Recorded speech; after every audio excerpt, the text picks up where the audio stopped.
What's going on, guys? Sergeant Mooby here, and today I'm bringing you episode 1 of my new series, Remember the Time. Do me a favour and cast your minds back to October 2005. The Xbox 360 had been announced at that year's E3. The episode 3, Revenge of the Sith, had just come out at the cinema, and this glorious, glorious game was released. Here we have Star Wars Battlefront 2. After the great success of Star Wars Battlefront, which was amazing, one of my favourite games ever, after the success of Star Wars Battlefront, they went back to the drawing board and really listened to their community about, you know, what they wanted taken out, and they came up with this game. I'm actually playing in single player since the online mode has actually been disabled because it's an original Xbox game, and I'm playing Rise of the Empire. Well, this part is part of the Republic part, before Order 66 was announced and everything went to shit. So in Star Wars Battlefront 2 there were a couple of monumental things that changed. The first one really being from Battlefront was that you could actually have space battles, which, you know, in the campaigns you actually play a lot of space battles. I think after every 2 missions there's a space battle, until you get into like the later missions where it's more spread out over, you know, battlefield, space, and then, you know, a cycle can really shines through, and it's a great mix. It's a great ratio of battle to space fights, and, you know, most people actually don't remember Star Wars Battlefront because it was about Star Wars Battlefront 2, sorry, because it was about a month before the original Xbox 360 came out, the core console, which meant that, you know, people weren't buying original Xbox titles because they didn't know if they were going to be compatible on the 360. So, but even so, Star Wars Battlefront 2 got an amazing reception.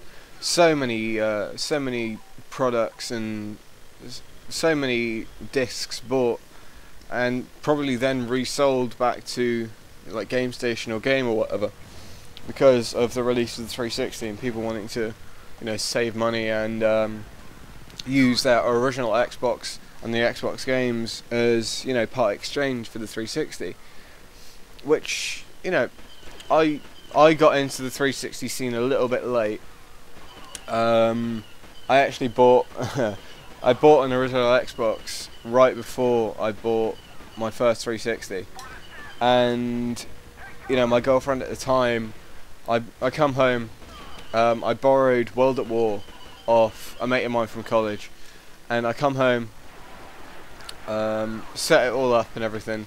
She comes over, and I'm just sat on my bed, hunched over my controller, watching the screen, and I didn't even notice her walk in. But, you know, Star Wars Battlefront 3 was announced last year at some point. I can't remember if it was E3 or before that, but or Eurogamer, I can't remember. But, you know, it hasn't appeared, it hasn't surfaced. I've been searching online for a good while to you know, find out if anything actually has surfaced and if it is carrying on in development. I think what actually happened was the people that were developing it went bust, and they passed the project over to another company. But I don't think that the company has taken it any further. I actually think Star Wars Battlefront 3 would be amazing on the next gen consoles. Xbox 360, PS3, how fun would it be to have 16 players all in TIE fighters, X-Wings, A-Wings, just battling it out in space and on the battlefield. you know, trying to worm out that camper from the sniping spot. It would just be an amazing experience. And also, Battlefront 2 was one of the first games to offer third person and first person, and Jedis. I don't think you could actually play as the Jedis in Battlefront, Star Wars Battlefront. I think it's actually a relatively unique piece of gameplay that can't really be topped by anything and hasn't really been touched by anything else recently. Obviously, in the Star Wars genre, all they really have gaming-wise is Lego Star Wars, which can be fun. I'll admit it can be fun at times. It is pretty funny, but you know, for the hardcore FPS players that want a decent shooter and also are great fans of Star Wars, I know a couple of people that would be amazed by Star Wars Battlefront 3. They would have such a good time. But sadly, you know, the developers have gone bust, and it's been passed over to a company that have done nothing with it. I really feel they missed a trick on that, because they could have made so much money after the success of Battlefront and Battlefront 2. They could have made a killing on it. Being a Call of Duty player, primarily anyway, I can easily pick up Battlefront 2 and straight after playing Black Ops and instantly get in my groove, simply because the controls are pretty much the same. And if you jump into first person view, which you can actually use in space as well, if you jump in a TIE fighter with first person view on, it actually switches out to first person, which you can change in the menu, which I often do when I'm doing space battles, because it can be quite annoying not to be able to see any enemies around you. But you know, I can easily pick up the controller, and because the controls are so much like Call of Duty, the tactical layout, it's pretty much almost identical. Instead of, you know, Y being change weapons, Y enters and exits vehicles, and you know, the right and left bumper are to switch weapon and switch equipment, and the left trigger is to throw grenades.